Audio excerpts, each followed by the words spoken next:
The Pastry Box is actually my father's living dream. He always wanted to own a business. He actually did own a liquor store in Jamaica. Ever since I was young, he always told me, like, you know, owning business is one of the ways that you can actually make it out of poverty. My name is Tiara Bennett, and I am the pastry chef owner of the Pastry Box Bakery here in the East Village. I got started with this entire thing by attending culinary school in 2018. Before I even decided culinary school, I decided, you know, I had already known that I had wanted to open a business, and it was like deciding, you know, what should I go after? What should I do? And I came upon pastry because it combines all the things that I love to do personally.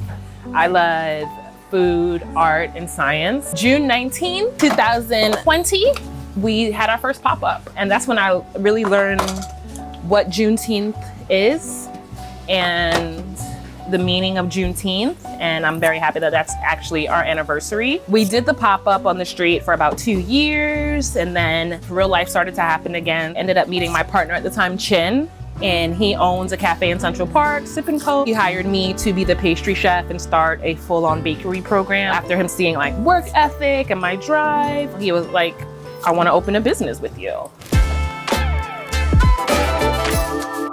I never forget moving to this neighborhood.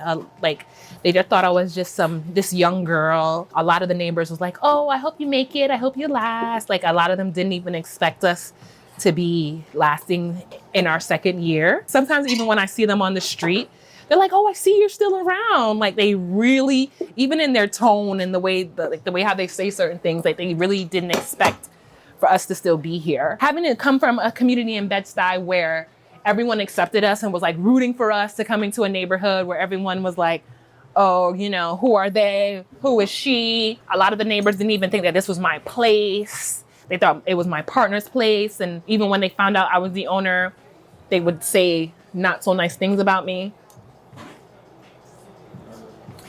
Delicious.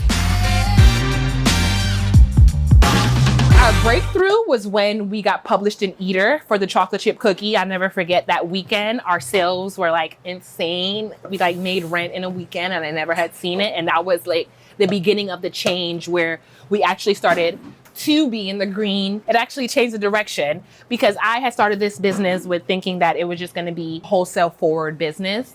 And then when we got published in Eater, so they gave us our own article and then they had put us as one of the best new bakeries in 2024.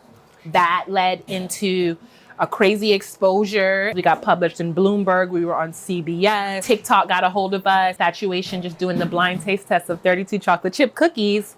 And that's coming in number 2 for our chocolate chip cookie. That has even added, you know, to the helping of us being able to stay in the green and not go back in the black or even the red. I didn't even expect the retail space to take over the way it did, but it has. So now we've like been prioritizing our retail sales and things like that. And it really changed the business plan and what we're thinking. I still do want to move forward with the wholesale. That's why the next space that I hope for the Pastry Box is a commercial kitchen. Us not being in Brooklyn is a huge thing for me because, you know, to get out your comfort zone is to grow, you know? So I feel like staying in Brooklyn would have been great, but this allowed us to really grow and reach a broader audience. And for me to break ceilings and prove to myself, I believe a neighbor told me that it had been like 20 years since a Black-owned business opened in this neighborhood. So the representation is really important.